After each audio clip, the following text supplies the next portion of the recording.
Erev Tov ve Shabbat Shalom. Continuamos com nossos breves comentários sobre a Parashá desta semana. Ainda no livro de Êxodo, vamos com a Parashá que chama-se Ve'yechekel, Clomar ele reuniu, a palavra Kaal é público, reunião pública, e vai em Êxodos 35:1 até 38:20. A Haftará desta Parashá vai ser 1 Reis 7, do 40 ao 50. E para a nova aliança da Bíblia de Esther, escolhemos o livro de Hebreus 9, de 1 ao 14, e Apocalipse ou Revelação 11, do 1 ao 13. O primeiro que nós vemos que mais vai nos impactar nesta Parashá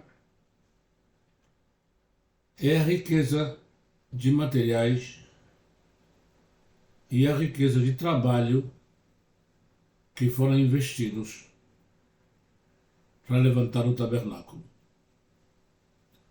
Desde o início, ficou muito claro que o tabernáculo está sendo feito com a colaboração de todos os membros das tribos.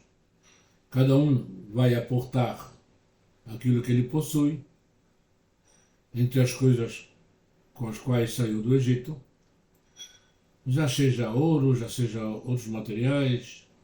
Vai se fazer tecelagem por mulheres das tribos que vão se voluntariar para fazer isso.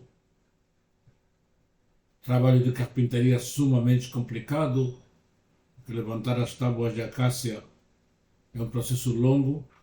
A acácia é uma árvore pequena, e fazer com ela tábuas de 5 metros de comprimento, com certeza, seria uma coisa complicada até no dia de hoje, mas eles conseguem fazer isso no deserto faz mais de 3.000 anos atrás. Porque é um esforço não apenas material, é um esforço espiritual. Aquele grupo de tribos que ainda não forma uma nação querem levantar uma casa digna de Hashem, do Senhor.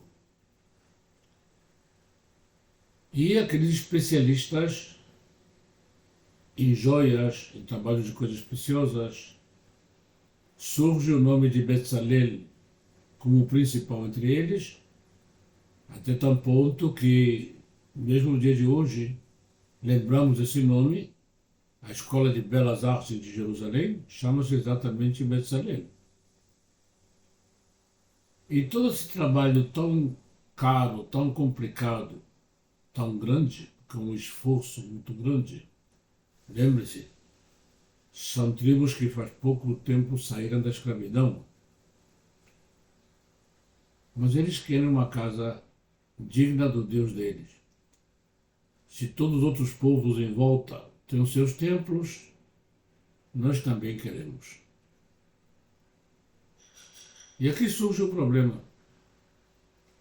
Porque eu já apresentei muitas vezes esse problema no fato de que está se dando mais importância à embalagem que ao conteúdo.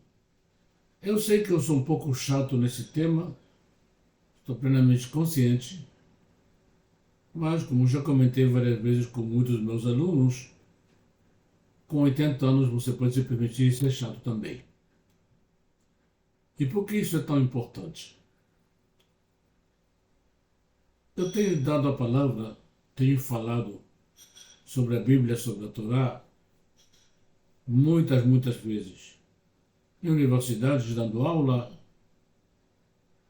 em templos e igrejas muito grandes,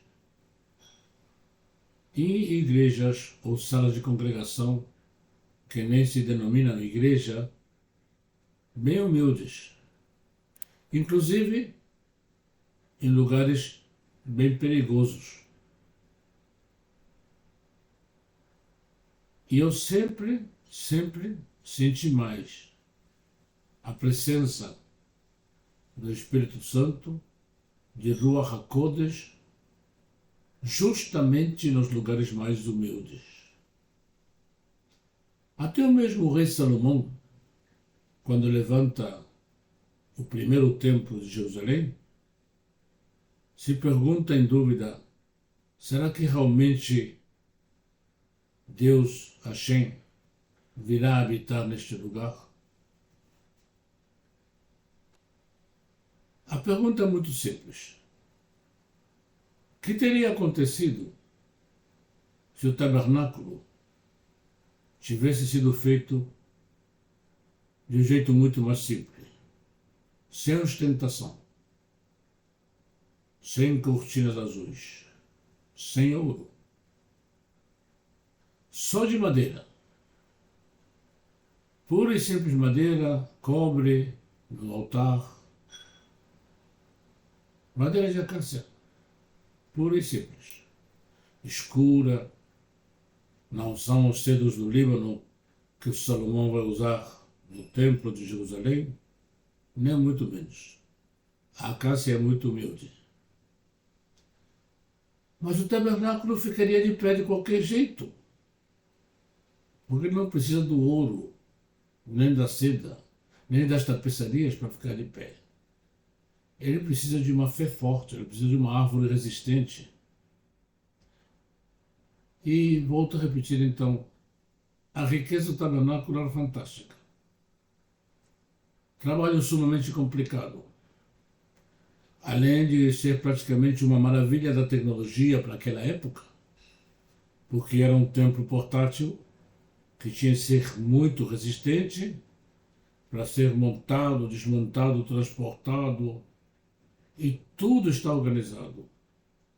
Mas eu gosto muito de pensar novamente neste tema. Se o tabernáculo tivesse sido pura e simplesmente de madeira, utilizando metais humildes como o cobre e o bronze nos lugares necessários, por razões de construção, não por razões de ostentação, ele seria menos forte, ele seria menos importante. Ou poderia ser simplesmente uma casa forte com uma boa base, na qual Hashem, na qual o Ruach HaKodesh vai se sentir muito bem. Um ótimo lugar para comunicar com o povo de Israel e com aqueles que querem escutar a fé. A palavra não precisa de ouro nem de seda. Precisa de alicerces fortes e muros resistentes. Esse é o melhor tabernáculo. Pensem bem nisso e Shabbat Shalom para todos.